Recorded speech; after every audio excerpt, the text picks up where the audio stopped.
Have you ever trusted somebody? Ibig ko sabihin, meron ba kayong pinagkatiwalaan isang tao, malapit sa'yo, only to find out later that your trust has been violated? Sino pong nakaka-relate? Sino pong naka-experience ng ganon? Pinagkatiwalaan mo, lalaki ng tiwala mo sa kanya, tapos yung pala hindi siya trustworthy. Anyone? Wala? Meron, may nagtaas ng kamay. How does it feel? Matatandaan mo ba? Mapait ba? Masakit? Did you feel bad? Of course. What if the person who breached your trust is someone close to you? Personally. As in, very close. What would you do? Babatukan mo? Ano? Di ba parang hindi mo alam kung ano sasabihin mo. Sobrang sakit, di mo ba? Balik na rin naman natin ang sitwasyon. Paano kaya kung ikaw naman ang hindi pinagkatiwalaan? Let's say, kumbaga, pinagkatiwalaan ka tapos ikaw mismo naka-violate. Anong pakiramdam? Yung ikaw yung minagawang hindi tama. Na-violate mo yung trust ng tao sa'yo. Does it feel good? First time siguro, dead man. Sabihin niya, bahala siya sa buhay niya. There are some people who are like that. Na naka-offend na-violate na niya yung trust ng ibang tao, sa kanya walang pakialam. Today we're going to study a passage from the New Testament which speaks of the word trust. Say trust. Trust. Trust. Ano po ba yung trust? Tiwala. We have heard many sermons about trusting God, about putting our trust in what the Lord can do, about putting our trust in the Word of God. But this time we're going to study the word trust from a different point of view. The point of view wherein God is the one trusting us. Kumbaga, hindi ikaw yung nagtitiwala. Diyos ang nagtitiwala sa iyo. Do you believe that God trusts you? Amen. Amen. Parang konti ang nagsabi ng amen. Ulitin ko po. Do you believe that God trusts you? Amen. Amen. Bakit mo nasabi? Tumahimik. Isip-isip. Brother Alex mo kung ano pinagtatatanong eh. Alam niyo po, I'm just trying to stimulate your thinking. Because we are going to read from the book of Luke, a passage which speaks of the word trust. Tiwala. Trust from the perspective of God. Yung tiwala ng Diyos sa atin bilang mga anak niya. So if you have your Bibles with you, I'd like you to open your Bibles to the book of Luke chapter 16, starting from verse 10. This is what the Bible says. Whoever can be trusted with very little can also be trusted with much. And whoever is dishonest with very little will also be dishonest with much. So if you have not been trustworthy in handling worldly wealth, who will trust you with true riches? And if you have not been trustworthy with someone else's property, who will give you property of your own? And then from a different chapter, which also speaks of the word trust, the passage says, from everyone who has been given much, much will be demanded. And from the one who has been entrusted with much, much more will be asked. Tayo po sandaling manalangin. Ama namin Diyos na banal, napakabuti mo po sa amin. Biyaya mo ang nagdala sa amin sa lugar na ito. At muli po, kami po yung nagpapakumbaba sa inyong harapan. Hinihiling po namin ang malayang pagkilos na iyong banal na spirito upang kami kasihan, bigyan ng kaunawaan sa iyong mga salita. Hindi na kami maging tagapakinig, hindi na kami maging tagabasa. Bagkus, Lord, maisabuhay namin ang aming mga pag-aaralan.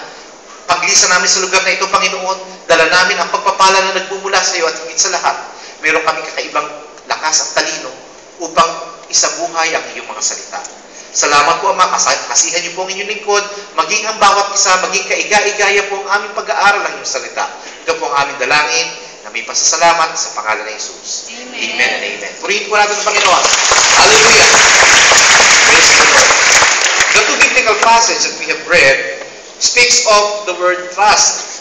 At ito po ay sinulat ni Luke. Si Luke po is a gospel writer, the writer of the third gospel, and the gospel which speaks of the deity of Jesus Christ, yung pagiging Diyos ng Panginoon, and it revolves around the teachings of the Lord Jesus Christ. Si Luke po ay isang doktor. Kaya siguro merong Saint Luke's Doktor po siya. He is a prolific writer and he is a scholarly writer. Maganda po kanyang mga sinulat. Very detailed. Alam niyo po, marami marami talaga tayong matututunan sa Kanya. Ito pong passage sa sinulat ni Luke, ito po ay tungkol po nga sa Panginoon. At siya rin po nagsulat ng Book of Acts. Now, ano po ba itong ating binasa? These biblical passages that we have read speaks of a shrewd manager. Ano po yung shrewd? Sa Tagalog po, tuso, magulang. Ano pa bang ibang word for magulang? Sabi nga parang wais sa salitang kanto. A shrewd manager. A shrewd manager who was about to be removed from the work by his employer. At dahil po nakatunog siya na siya pitatanggalin sa kanyang trabaho, ang ginawa niya po, kinausap niya yung mga may utang sa kanyang boss. Sinabi niya, ganitong gawin natin, liliitan kong utang. Para maliit na lang ang babayaran mo sa boss namin, pero bahala ka na sa akin. Parang ganun po. Nangyayari po ba yan sa atin? Sa panahon natin ngayon. Parang may kickback siya. Siyempre po, sabi niya, dahil po binigyan niya ng pabor yung mga tao may nakakakautang sa kanyang boss, siya po ay winelcome ng mga taong iyon. Naging kaibigan niya yung mga taong iyon. At alam niyo po, to make the long story short, sabi nga ng Panginoon, yung mga taong nasa daigdig, mga wais sila. Matatalino sila kumpara doon sa mga mananampalataya. Totoo nga po ba yun? Kasi marami silang paraan, devices to gain friends by using their riches. Sabi nga po ng Panginoon, we should use our riches to gain friends who will welcome us into eternal dwellings. At ang nangyari po, towards the end, sinabi ng Panginoon, ito pong passage na ito, kung sino mang mapapagkatiwalaan sa maliit, ay mapapagkatiwalaan din sa malaki. At ang sino mang nandaraya sa maliit, mandaraya din sa malaki. In the secular world, there is a commonly used phrase, a legal term, that speaks about this situation. Yung pong nasisira ang tiwala. And this is a legal term called breach of trust. Say breach of trust. Breach of trust. It's a legal terminology. Yan po ang title ng ating message ngayon. Pagsira sa tiwala. Breach of trust is defined in the dictionary as any act which is in violation of the duties or terms of a trust. Kumbaga po, pinagkatiwalaan ka sa mga bagay-bagay na dapat mong ginagawa at inaasahang gagawin mo, pero hindi mo ginawa. O kaya sinalungat mo yung inaasahang gagawin mo. It is an offense committed by a person in a position of trust. Ito po isang pagsalangsang, kumbaga po, paggawa ng isang bagay na kinokontra yung tiwalang binigay sa iyo. Lahat po tayo pinagkatiwalaan. Amen. Amen ba? Yes. Meron po ba nagtiwala sa inyo? Yes. Tingnan nyo nga po yung katabi nyo. Mukha bang katiwa-tiwala yan? Amen. Praise the Lord. It is the failure of the trustee to fulfill his or her obligation. Trustee. Ang trustee po, ibig sabihin, pinagkatiwalaan ka, pwedeng pera, trabaho, hanap buhay, kabuhayan, pero ikaw mismo, hindi mo ginampanan yung inaasahan sa iyo, yung tiwala sa iyo. It is breaking a promise or confidence. Para po sa isang magsingiro. Sinira ang tiwala ng isa sa mga partners. What normally happens when there is a breach of trust? When there is a breach of trust, the contract is terminated. Kinakasil po ang kontrata o kasunduan. Tapos ng kasunduan natin, wala na tayong dapat pag-usapan, sinira mo na ang tiwala ko. The person is terminated. Hindi po pinapatay. Yung po kanyang trabaho pala. Terminated from employment. Di po ba pagka ikaw isang kang kahero, cashier ka, tapos nangungupit ka, nalaman ng boss mo, nalaman ng kumpanya, na-violate yung trust, tatanggalin ka sa trabaho dahil hindi ka na pwedeng pagtiwalaan sa ganun hanap buhay. And the relationship is affected. Kumbaga po kahit sabihin mo na pinatawad na, andun pa rin yung pait, yung sakit. Lagi mong iniisip na baka ulitin, baka mangyari muli yung pagsira sa tiwala. And most of the time, ang nangyayari po, para po magkasundo o maayos ang mga suliranin, humahantong po sa legal na usapin. Nagiging problema po sa korte. And when the business relationship is severed, sometimes it ends in legal battles. Mahabang usapin. Dahil po magpapakita siya ng kanyang mga ebidensya, ang kabila naman magpapakita ng ebidensya, there is a violation of trust and confidence. Nangyayari po yan. Hindi lang po sa mga kumpanya, hindi lang po sa legal na paraan, sa normal setting po natin sa ating mga buhay, in the house, in the church, sa palengke, kahit saan, kapag nasira ang tiwala, mahirap nang ibalik. Do you agree? Amen. Amen. Ang hirap masira. Di po ba? Parang sinabing, parang basok na basag. Kahit pagdikit-dikitin mo, mapapagdikit-dikit mo, pero mayroon ng lamat. Alam po natin na yan ang laging nangyayari. Let me cite a few more examples. Nawa ay hindi kayo magalit sa akin. Pato-pato sa langit, tama ay huwag magagalit. Example, may isang mangungutang. Mangangako, di magbabayad. Pag sinisingil na ng inutangan, siya ang galit. Hello? May tinamaan ba? Huwag niyo ako babatuhin. Minsan naman po ganito, manghihiram ng gamit, libro, CD, ballpen, o kung ano man. Maliit na gamit lang. Hihiramin, hindi na isasauli. Karaniwan po yan sa mga Kristiyano. Hello? Minsan nga po, may pinahiram akong libro eh. Hindi na isauli sa akin. Tapos nakita ko nandun na sa ibang tao, pinahiram na sa ibang tao, may pangalan ko. Sabi ko, pahiram na. Bakit? Eh, pag binabasa ko, akin yan eh. Tinan mo may pangalan. Ay, ganun ba sa'yo pala? Sorry.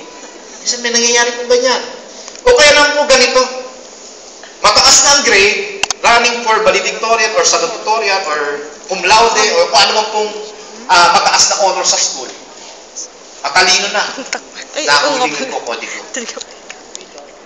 Ano mangyayari? Iisipin ng teacher, kaya yan mataas ang grade, lalaki ng ginagawa, palaging nagkokodigo. O kaya naman nahuli. May kodigo na, huli na. Hindi po naman ako nagkokodigo. Nagpe-pray po ako. Nagpe-pray. Ito nga po, answered prayer na ako, sagot. Yan. Sira ang tiwala ng teacher. Isa pa po. Magbibitiw ng salita o pangako, hindi naman gagawin. Ako po, guilty din ako dyan. Minsan po, may dahilan, minsan sinasadya, minsan talagang hindi binibigyan ng halaga. Bakit? Because sometimes we take for granted the things that we say. Ano pa? Ito po, napapanood natin. Si Mrs. o si Mr. So, makabilang bahay. Sira at tiwala, di po ba? Sasabihin ni Mr., alam mo, sa totoo lang, ikaw lang talaga ang babae sa buhay ko. Eh, bakit meron pang iba? Babae sa buhay ko dito sa Cavite. Sa Laguna, may iba pa. Minsan po, ang tao, sometimes, we are taking things in a joking manner na parang okay lang, wala lang, pero hindi po natin alam yung consequence ng pagkasira ng tiwala sa atin ng tao, ng kapwa-tao. Lalong-lalo na po sa kapwa mananampalataya. These are just several forms of breach of trust. Marami pa po. Yung sasabihin, darating ako dyan ng alas 2. At tagal mo naman. Eh, sabi ko, alas 2 sa madaling araw, hindi naman alas 6 ng hapon. Minsan po nagdadahilan tayo, ang dami nating reasons, but the reality is, we take things for granted, kaya po nasisira ang tiwala sa atin ng tao. Now, going back to the passage that we have read, babasahin ko po muli, sabi po, whoever can be trusted with very little can also be trusted with much, and whoever is dishonest, kung ikaw ay nagsisinungaling sa maliit, sigurado, nagsisinungaling ka rin pagdating sa malalaking bagay. This passage may be straight to the point. Hindi na po kailangan ng further elaboration or exaggeration o amplification. It is very simple. But there are clear truths in these passages na hindi po natin minsan napapansin. Minsan po, binabasa lang natin, pero lumalagpas lang po sa ating mga isip. The truth that we have to understand is that tayo po pinagkatiwalaan ng Diyos. Pinagkatiwalaan ka ng Diyos. And God, truth number 1, God has entrusted to us not just little things, but big things. Kapatid, sabihin mo, anong big things? Tingnan mo yung anak mo. Pinagkatiwala sa iyo. Yung trabaho mo, pinagkatiwala sa iyo. Ano pa? Yung ministeryo mo, pinagkatiwala sa iyo yan ng Diyos. At kung ano mang meron ka ngayon, maliit man yan o malaki, yan ay dahil sa tiwala ng Diyos sa iyo bilang anak niya, bilang isang tao. Agree? Amen? Amen. At sabi nga po, kung ikaw ay mapapagkatiwalaan sa maliit, sigurado mapapagkatiwalaan ka sa malaki. Kaya lang po ang problema sa atin, pinagkatiwalaan na sa malaki, ganun pa rin, we take things for granted. Alam mo kapatid, the very important thing that God has entrusted to us is our lives. An image from God. We have been created in the image and likeness of God. Time and again, I will say, Pinagpala ka ng Diyos dahil nung lalaki ng Diyos ang lahat ng mga bagay sa sanlibutan, hindi ka niya ginawang ibon, hindi ka niya ginawang palaka, hindi ka niya ginawang langgam, ginawa ka niyang tao. Kaya tingnan mo yung katabi mo, tao yan. Ginawa sa wangis ng Diyos. At kung ano mang meron ka, lahat dyan ay galing sa Diyos. Kaya po ang problema sa mga mananampalataya ganito, meron po tayong term na, alam mo, walang-wala ako ngayon. Walang-wala. Sino po nagsasabing gano'n? Walang-wala. May pahiramin mo naman ako. Naku, pasensya na, Brad. Walang-wala ako ngayon. Walang-wala? Wala ka bang damit? Wala ka bang sapatos? Wala ka ba kahit 5 sa bulsa mo? Sabihin mo, kahit sunugin mo ako, hindi ako mag-aamoy 5. We declare things that are not true. Dahil kapatid, kung ikaw ay nandito ngayon, you have a lot of things in you because God has trusted you with a lot of things. Alin? Yung kasama mo ngayon, pinagtiwala sa iyo ng Panginoon yan. Yan nasa bulsa mo, pinagkatiwala sa iyo ng Panginoon yan. Even if you're taking things for granted, most of the time, yung pong blessings natin, hindi natin binibilang, naniniglect po natin, nakakaligtaan natin, o kaya po naman, minamaliit natin. Sabi nga ng isa, may kotse na ako, bulok naman. Pasalamat ka, may kotse kayo, iba, walang kotse. May bahay nga ako, tumutulo naman ang buko. Pasalamat ka, may bahay kayo, iba, walang bahay. Oo nga, may pagkain nga ako, tuyo naman. Pasalamat ka, may pagkain kayo, iba, walang pagkain. We should always think that whatever we have on our plate, in our houses, these are signs of God's trust upon us. Pinagkatiwalaan ka ng Diyos. Even our bodies, ito po ay pinagkatiwala sa atin ng Diyos. Kaya po, dapat iniingatan natin ang ating mga katawan. Hindi po natin ito ginagawang instrumento ng pagkakasala o daluyan ng kasalanan. Madaling sabihin, mahirap gawin, pero alam niyo po, we have been bought with a price. Our bodies are the temple of the Holy Spirit. Kaya hindi po dapat kung ano-ano inilalagay natin sa ating katawan, kung ano-ano pinapasok natin, kung saan-saan natin ginagamit ang ating mga katawan. Because we are supposed to be holy people. Let me say this straight to the young people. Sino sa inyong may tato? Excuse me kung may tatamaan. Huwag niyo akong aabangan sa labas. Ano po sinasabi ng Bible sa tato? Leviticus 19:28, you shall not make any cuttings, yung body piercing, in your flesh for the dead, nor tattoo marks on you. I am the Lord. This is not from me. This is from the Word of God. So if you are planning to have a tattoo on your body, kapatid, pinagkatiwala ng Diyos yung katawan mo sa iyo upang ingatan, upang gamitin para sa kanyang kapurihan. Huwag kung ano-anong isinusulat mo dyan. May nakasulat dito, may nakatattoo dito, mukha ni Ann Curtis, sa kanya dito, love, love, love. Kala mo cool? Cool yan? Kapatid, think again. Hindi yan nakakatuwa sa Diyos. Tandaan mo, ang katawan mo hindi ikaw may-ari. Diyos ang may-ari niyan. Kaya huwag mo sasabihin, katawan ko naman to, anong pakialam mo, Brother Alex? Mamaya, abangan ako naman may tattoo dito. Kapatid, yung buhay mo, yung pamilya mo, yung trabaho mo, yung mga taong nagmamahal sa'yo, yung opportunity mo upang mag-aral, tumulong, that is a trust accorded to you by God. Lalo na sa mga kabataan. Nag-aaral ka, pinagpala ka ng Diyos, pinagkatiwalaan ng iyong mga magulang para pag-aralin ka. Alam niyo po ba kung ilang porsyento ng mga kabataan yun na hindi nakakapasok? Napakalaking porsyento. Ang iba gusto makapag-aral, walang pampaaral. Ang iba pinag-aaral, nagbubulakbol. Pasalamat tayo sa Diyos. Nakakapag-aral tayo. Doon sa mga may trabaho, pasalamat ka. Binigyan ka ng trabaho ng Diyos. Pinagkatiwalaan ka. Yung lakas mo, pagtitiwala ng Diyos sa iyo, binigyan ka ng kalakasan. That is something that you should give back to God. Because God has accorded you with something very special, something valuable. Kaya lang kung may problema talaga because of our fallen nature. Kaya kailangan ng Panginoon Jesucristo na iligtas tayo. This is where the problem lies. Truth number 2. We are all breachers of God's trust. We are all violators of God's trust. Because sin in itself is a violation of the trust given to us by God. Kaya nga po sabi, whoever is dishonest with very little will also be dishonest with much. So if you have not been trustworthy in handling worldly wealth, who will trust you with true riches? Eh sa maliit na bagay, hindi ka mapagkatiwalaan eh. Paano ka pagkakatiwalaan ng Diyos ng malalaking bagay? Minsan po kasi ang iniisip natin, gusto ko yung malaki kaagad. Gusto ko yung the best kaagad. We always wanted the best for our families, for ourselves, for our church, for our ministries. But the question is, are we really trustworthy?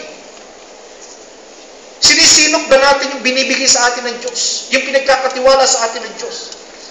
In our jobs, in our families, with our partners, with our ministries, we are stewards of the blessings that we receive from God. Yun nga po ang problema sa atin, karamihan sa atin. Gusto malakihan ka agad. Malakasan ka agad. Ayaw magsimula sa maliit. Pag maliit, kinukutsa, maliit lang yan, wala. Barya-barya lang, wala akong kikitain dyan. Pero kapatid, pagka sinino po ang maliit, palalakihin niya ng Diyos. Ang hinahanap ng Diyos sa atin, yung pagkatiwalaan tayo. Eh kung sa tithes nga na maliit, 10% ng 10 piso, hindi makapagbigay, paano pag 1 milyon? Meron nga po nagsabi, ay magtatides ako pagka kumikita na ako ng 1 milyon. Eh sa sino nga, sa 10 piso nga, hindi makapag-tithes. And sometimes I'm also guilty of that. Sabi ko, Lord, kailangan ko ipakita sa iyo that I'm worthy of your trust. Meron nga po isang minister, nagsabi po siya, ngayon po nagtatithe siya milyon-milyon kasi po kumikita po siya ng malaking-malaki. Sabi po nung hindi naman niya pinangangalandakan na napakalaki ng itinatithe siya, pero sabi niya, alam mo, itong milyon na to galing sa Diyos. Kaya ako natutong magbigay ng milyon ng bukal sa kalooban nung ako ay kumikita pa ng $10. Nakakapag-tithe ako ng $1. Napakatagal yun. Habang pinapalaki ng Lord ang aking sisidlan, nilalakihan ko din ng tithes. Kaya nga po 10% eh. Ngayon siya po ay malaki ng kinikita dahil po sa mga books na na-publish niya. Still, he is able to tithe. Bakit po? Nagsimula siya sa maliit. Nakitaan po siya sa maliit mapapagkatiwalaan. Kaya po siya ay pinagpala ng Diyos. Minsan po, we are tempted to ask the Lord, Lord, o kaya minsan nasa isip natin, hindi man natin bine-verbalize, pero deep inside our hearts, minsan ganito po ang takbo ng ating isip. Lord, ba't ganun? Sipag naman ako sa ministry. Yun nga, hindi nagmi-ministry, pasaway nga yan. Bakit parang mas pinagpapala mo siya? Kapatid, ang tanong, tinignan mo ba kung ano ang pinagkatiwala sa kanya na sinisinok niya? O tinitingnan mo ba ang ginagawa mo na sinisinok mo? Minsan po kasi we compare ourselves with other people. At sasabihin natin, bakit siya ganoon? Pero ang tanong, ikaw mismo, tayo mismo, are we trustworthy in handling worldly wealth? Kasi kung trustworthy tayo, imposible hindi tayo pagpapalain ng Diyos. Kung nakikita ng Diyos, tayo po'y sinisinok natin ang mga bagay-bagay. Yung paglilingkod natin sa Panginoon, it's a grace from God. Kaya wala po tayong karapatan na isumbat sa Diyos na, Lord, naglilingkod naman ako sa iyo. Okay, Lord, nagsisimba naman ako tuwing linggo. O Lord, nagtatayos naman ako. Yung pong ginagawa natin, nararapat lang yun. Biyaya ng Diyos sa atin yun. Privilege yun. Kung ang motibo natin ay mapagpala at tinanggap natin yung ganansya natin, tinanggap na natin yung ating pong reward. Pero alam niyo po, ang gusto ng Panginoon, kaya po tayo naglilingkod sa Kanya, hindi po dahil sa pagpapala na tatanggapin natin, kundi dahil mahal natin siya. Iba po kasi yung kaibahan ng kaya ka naglilingkod, o kaya ka nagtatides, o kaya ka nagbibigay, o kaya sinisino mo isang bagay, then meron kang reward. Pero iba din, yung kaya mo ginagawa dahil mahal mo. Dahil alam mo, pagka ikaw, mahal mo yung isang tao, kaya mo ginagawa yun, o kaya mahal mo ang Diyos, kaya mo ginagawa yun, imposibleng hindi ka pagpapalain ng Diyos. Agree? Amen po ba? Amen. Praise God. So, sige po, purihin ng Panginoon. Hallelujah. Kahit po tayo mismo, ano ba gusto natin? May nagmamahal sa atin, sinisilbihan tayo dahil mahal tayo. Hindi yung kaya ka sinisilbihan dahil may mamanahin ako sa iyo. Kailangan mamatay na ito para pakuha mo na yung kayamanan. Ito po, may mga ganun eh. Iba naman yung kaya nagsisilbi kasi mahal kita. Ganun po ang gusto ng Diyos, yung intimacy, lumalalim. Let me share with you a story. This is just an anecdote. Hindi po ito story ng mga ampo. I've read this, perhaps you have also read this story. Meron daw po isang kontraktor. Mayamang kontraktor. At meron daw po siyang isang katiwala, karpintero. Itong kontraktor na ito, marami na siyang naipatayong bahay na malalaki, magaganda na ibenta niya, kumita siya ng malaki. At sabi niya, alam mo, sabi niya sa kanyang karpintero, gusto ko na magretiro. Ngayon, ang gagawin ko na lang, aalis ako, magbabakasyon ako, ipagkakatiwala ko sa iyo itong unikong project. Itong project na ito, malaki ang kontrato ko dito. Pero pagkakatiwala ko sa iyo, gusto ko gawin mo yung pinakamaganda, pinakamatibay, pinakamaayos na bahay. Ito ang plano, ito ang drawing. Yan. Ganyan. Sabi niya, basta ipagkakatiwala ko sa iyo ang lahat, bahala ka ng dumiskarte. Basta ang importante, magawa yung gusto kong magagawa. Kung ang problema mo pera, yung mga hardware, mga supplier, kinausap ko na. Kung anong kailangan mo, sabihin mo lang sa kanila, pipirmahan ko yan. Babayaran ko yan pagbalik ko. So sabi niya, sige po. So umalis po itong isang contractor na ito. At itong si Carpintero, wow, ayos itong kontratang ito. Naisip niya, total huling project na naman ito ng contractor, titipirin ko na lang. Dadayain ko na lang. Lahat ng mga kasangkapan ng materialis fuertes, instead na made in Germany or made in Japan ang bibili kong materialis, puro made in China ang bibili ko. Puro yung mga local at saka yung mga mahihina. Basta ang importante yung forma andun. Pero yung halaga, mga chipi-chipi lang bibili ko. So kinakutsaban niya po yung yung mga supplier, hardware. Para pong nangyari dun sa message ng store manager. So kinakutsaban niya po yun. At lahat ng mga kinukuha niyang materyales, sobrang sa kalahati. Kumbaga po, halos kalahati lang ang halaga, pero inilalagay niya po kung magkano yung mahal na amount. Hanggang sa matapos po yung bahay na buo, kung ano po yung forma na inaasahan ng kontraktor, nagawa naman, pero syempre po, malaki ang kickback niya. Malaki ang kinita niya. Parang nangyayari ito sa atin sa tunay na buhay. Pagpapagawa ng kontrata, malaki yung kontrata, maliit lang gagamitin materyales. So sabi niya, di ba, last project naman ito ni boss, kumita ako sa kanya, pag binenta niya naman itong bahay nito, kikita din siya ng malaki, kaya amanos lang. Dumating po yung contractor, sabi niya, oh, nasaan ang bahay? Boss, eto na. Sinunod mo ba yung sabi ko sa'yo? Opo, sinunod ko to the letter, lahat ng sabi mo mga materialis na gagamitin, nandyan po lahat. Very good. Very good. So matibay ba yan? Opo, matibay yan. Hindi ba mapapahamak ang mga titira niya? Hindi po, sinisigurado ko sa inyo. Pero sa totoo lang, konting lindol lang, babagsak na yun. Sabi nung contractor, sige, yaman din lang na ginawa mo na maayos ang trabaho mo, yan ang regalo mo sa iyo. Yan ang retirement pay mo. Yan ang iyong bayad mo sa iyo dahil sa katapatan mo sa akin. Kasi kung paano mo pinaglikuran, yan ang aking paraan para pasalamatan ka sa iyong kabutihan. Napaka po yung kapitero. Sabi niya, kung alam ko lang, nas ibibigay pala sa akin to, sana inayos ko ng maayos yung bahay na pinapagawa sa akin. Oftentimes in our lives, we are like the carpenter.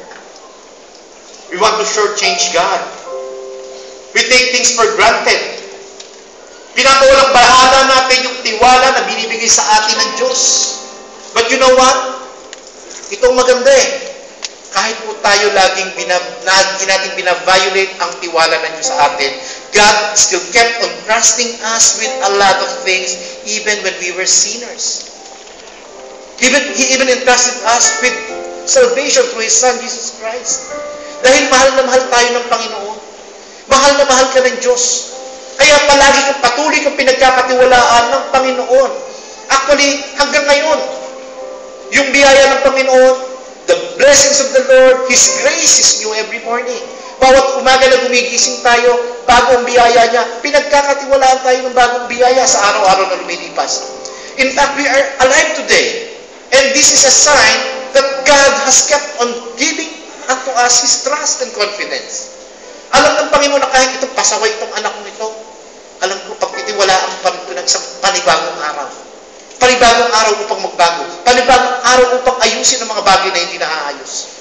Panibagong araw upang magbalik loob. Panibagong araw upang magsumiksik sa aking presensya. Pero kapatid, may hangganan ng lahat.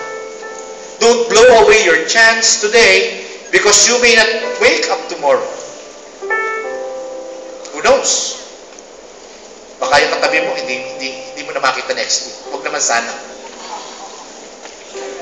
Alin? Sa tao? Pag nagkamali ka minsan, markado ka na. Sira ka na. Kung ano-ano nagsasabihin sa'yo. Makabawi ka man, makabayad ka man, may bati ka na. Marami nang masabi sa'yo ang tao. Pero ang Diyos hindi. Paulit-ulit natin sinisira ang tiwala niya sa atin, pero hindi po siya nagkukulang at nagbabago sa pagpapala sa atin. Alin sa tao? Yun yung tao, inutangan ka. Pagka nakikita mo, naiinis ka eh. Hindi mo napapansin eh. Nagkita kayo, pareho kayong mananampalataya. Buti na lang doon siya umupo, hindi kami magkikita sa mata. Doon na lang siya. Tapos titingnan mo. Buti pa siya. Blessed na blessed, nag-praise and worship, hindi naalala yung utang sa akin. Ang tao, hindi nakakalimutan yung nasirang tiwala. Kung makalimutan man, ang tagal. Minsan minamarkahan tayo kung ano-anong bansag, ano-anong tawag. Ayan, manunubayan, balas-ubas yan. Naku, swindler yan, istapador yan. Naku yan, naku. Ano yan, mapagkunwari yan, Kristiyano nga. Ang daming sinasabi sa atin. Pero ang ating Panginoong Diyos, paulit-ulit tayo nagkakasala, pero ang Panginoon, laging bukas ang kanyang dalawang kamay upang tanggapin tayo pag tayo nagsisi sa ating kasalanan. Hallelujah. Hallelujah. Praise the Lord. Sabi nga po sa Hebrews 12:8, "For I will forgive their wickedness and will remember their sins no more." Ganun kalaki ang pag-ibig at tiwala ng Diyos sa atin bilang kanyang mga anak. Ang tanong, anong response mo? Patuloy mo bang babaliwalain yung pagtitiwala sa atin ng Diyos? Hindi ba dapat lamang na kumilos tayo at gumawa ng nararapat na aksyon para din maibalik yung tiwala na nawala doon sa mga tao na dating nagtiwala sa atin? Si Lord yung tiwala niya hindi mawawala eh. Pero doon sa mga taong nasira ang tiwala sa atin, anong gagawin natin? Pababayaan na lang ba natin? Bahala na si Lord sa kanya. Kapatid, bilang tunay na anak ng Diyos, we have to do something about this. Ang paghingi ng kapatawaran, malaki ang nagagawa bilang isang panibagong simula. Hindi mababawasan ang pagkatao mo kung ikaw ay lalapit doon sa tao na sira ang tiwala sa iyo at hihingi ka ng tawad. That is one way to start reconciliation. That's one way to regain the trust and confidence. Humility is the key. Kapatawaran ng tao. At tandaan po naman natin, kung ikaw naman, isang tao, nasira ang tiwala sa isang kapwa mo, at humihingi sa iyo ng kapatawaran. Kapatid, sabi nga ni Mahatma Gandhi, forgiveness is only for the strong. Because only the strong has the capability to forgive. We are strong in the Lord. The Lord taught us how to forgive. Kaya nararapat lamang na pag kami humingi sa atin ng tawad, mga taong nasira at tiwala natin sa kanila, patawarin naman natin. Bigyan natin ng panibagong chance. Muli, para naman sa mga taong patuloy na pinagkakatiwalaan ng Diyos ng mga pagpapala. Patuloy na kinakasihan ng Diyos ng mga bagay na maliit pinalalaki. Sabi nga po, from everyone who has been given much, much will be demanded. And from the one who has been entrusted with much, much more will be asked. In essence, with great power comes great responsibility. Sa inyo nadinig ni Spider-Man, hindi po original ni Spider-Man yan. Sa Bible po yan nakasulat. Today, I would like to post this altar call for everyone as a challenge. Some may not be willing to admit it. Pero sa totoo lang, maraming tiwala ang sinira mo, kapatid. Kasama ako doon. Tiwala ng boss, tiwala ng asawa, tiwala ng kapatid. Minsan, sa loob ng bahay, hindi nag-uusap. Nasira ang tiwala. Magkamag-anak, close sa isa't isa, magkaibigan, nasira ang tiwala. Kapatid, today, I pray that the Holy Spirit will speak to you. Kung somehow may nagawa kang bagay na nakasira ng tiwala ng ibang tao, mahal sa buhay o kung sino man, my challenge to you is this. Dalhin mo yan sa trono ng biyaya ng Diyos. Ipanalangin mo yan as a gesture of your repentance. I challenge you to come to the altar upang bigyan ka ng talino, upang mapanumbalik ang tiwalang nawala sa iyo. At At upang hipuin ng Diyos yung tao na na-offend mo. Yung tao na na-violate mo upang muli kang pagkatiwalaan. At para naman dun sa mga kapatid ko na patuloy na pinagpapala ng Diyos, halika rin dito. Idulog mo sa Diyos yung pagpapala mo. Sabihin mo, Panginoon, salamat sa biyaya ng tiwala na binigay mo sa akin. Andito ako ngayon. Patuloy mo akong pagtiwalaan. Kapatid, ano man ang prayer mo ngayon, yung nauna man na yung pangalawa, just come to the altar. Surrender it to God and let God do the rest. Let God touch your heart and let God touch the heart of those people whom you have violated. That's your prayer, halika kapatid. Sama-sama tayo.